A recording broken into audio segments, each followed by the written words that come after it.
Hello students, চলে এলাম আবার একটি নতুন ভিডিও নিয়ে। আজকের আলোচনার বিষয় সিক্স সেমিস্টার জিই বেঙ্গলির একটি প্রশ্ন নিয়ে আজকে আলোচনা করব। প্রশ্নটি হলো, অলংকার কাকে বলে, অলংকার কত প্রকার ও কি কি? অলংকার কাকে বলে, অলংকার কত প্রকার ও কি কি? তোমরা যারা আমার চ্যানেলে নতুন তারা চ্যানেলটিকে সাবস্ক্রাইব করে নিবে, তাহলে সবার আগে নোটিফিকেশন তোমাদের কাছে পৌঁছে যাবে। কি বলছে?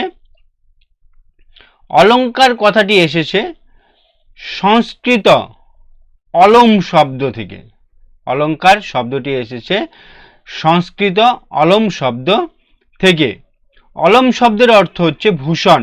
অলম শব্দের অর্থ ভূষণ, অর্থাৎ ভূষণ, সজ্জা, গহনা ইত্যাদি।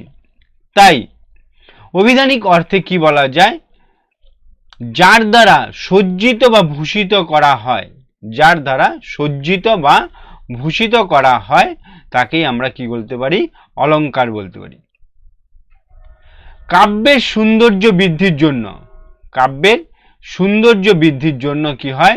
যার দ্বারা কাব্য ভাষাকে সৌন্দর্যমণ্ডিত করা হয় তাকেই বলা হয় অলংকার, তাকেই বলা হয় অলংকার।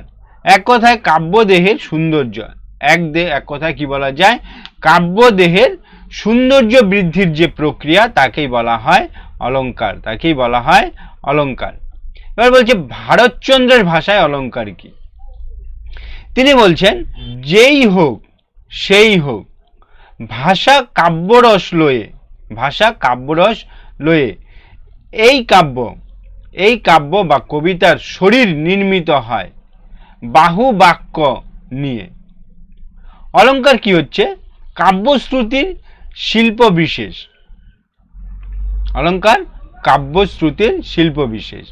দুইভাবে আমরা কাব্যের সৌন্দর্য উপলব্ধি করতে পারি।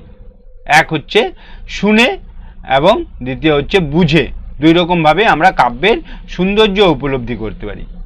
কাব্য শুনে আমরা তার ধ্বনিরূপ উপলব্ধি করি, আর অর্থ বুঝতে হলে আত্মরূপ অনুধাবন করি, আত্মরূপ অনুধাবন করি। বাংলা প্রতিশব্দ হতে পারে ধ্বনিরূপ এবং অর্থরূপ। এক হচ্ছে ধ্বনিরূপ আর দ্বিতীয় হচ্ছে অর্থরূপ। কি বলছে? কর্ণগোচর আর অর্থরূপ মনগোচর।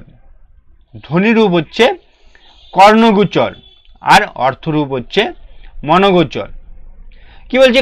কানের ভিতর দিয়া মরমে পশিল গো, আকুল করিল মোর প্রাণ, আকুল করিল মোর প্রাণ। এটা বৈষ্ণব পদাবলীর একটি চরণ। যেন এই দুইয়ের মিলিত বিনিরূপ, এই দুইয়ের মিলিত বাণীরূপ, সুন্দর ও সুমধুর, সুসামঞ্জস্যময় ধ্বনিবিন্যাস যেমন আমাদের কানকে মুগ্ধ করে, কাব্যের অর্থের ব্যঞ্জনা তেমনি কি করে? আমাদের মনকে আকুল করে। এই দুই মিলিয়েই কি হয়? সার্থক কাব্যাত্মক হয়। কাব্যের অলংকার তাই একধারে শব্দ ও একধারে অর্থ মিলিয়ে সামগ্রিক অলংকার হয়। তাই কি বলছে?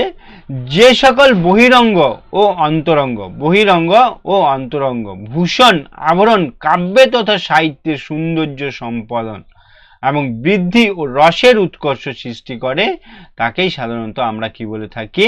অলংকার বলে থাকি। এ ছিল অলংকার। এবার কি বলছে? অলংকার সাধারণত কি হয়? দুই ধরনের হয়। একটা হচ্ছে শব্দ অলংকার, আরেকটা হচ্ছে অর্থ অলংকার। একটা হচ্ছে শব্দ অলংকার, আরেকটা অর্থ অলংকার। এছাড়া যেগুলো হয় সেগুলো হচ্ছে অপ্রধান অলংকার। তাদের মধ্যে কি কি হয়েছে? বিরোধমূলক অলংকার আর হচ্ছে শৃঙ্খলামূলক অলংকার। এক হচ্ছে বিরোধমূলক অলংকার এবং দ্বিতীয় হচ্ছে শৃঙ্খলামূলক অলংকার। এগুলো বিষয় নিয়েও আমি পরে আলোচনা করব। আজকে এই পর্যন্তই। ভিডিওটি যদি তোমাদের ভালো লাগে লাইক করবে, কমেন্ট করবে এবং বন্ধুদেরকে শেয়ার করে দিবে আর চ্যানেলটিকে সাবস্ক্রাইব করে নিবে।